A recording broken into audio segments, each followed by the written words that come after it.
কত কোটি টাকার মালিক প্রয়াত রাহুল বন্দ্যোপাধ্যায় কত টাকা রেখে গেলেন ছেলে সহজের জন্য এবং স্ত্রীর জন্য কি রেখে গেলেন?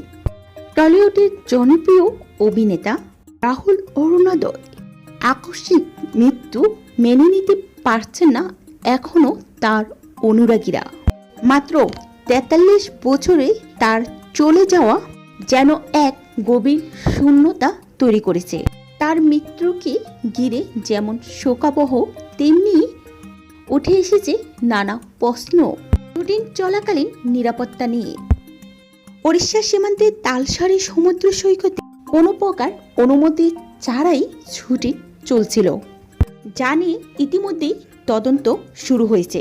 রাহুলের ব্যক্তিগত জীবন ছিল অত্যন্ত সাধারণ। ১৯৮৩ সালে ১৬ই অক্টোবর তার নাকতলায় জন্ম। তার ছোটবেলা কেটেছে সেখানে।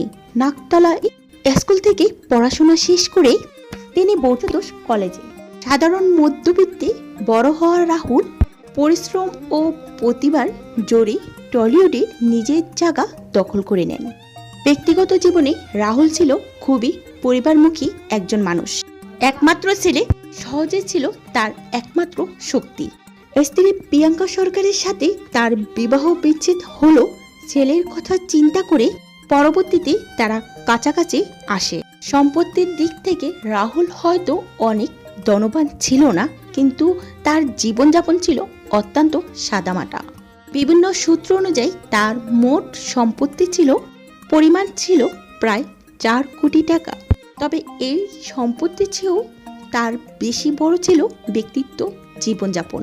তিনি বই পড়তে পছন্দ করতেন, সিনেমা দেখা, এছাড়াও হোমকেও গুরুত্ব দিতেন।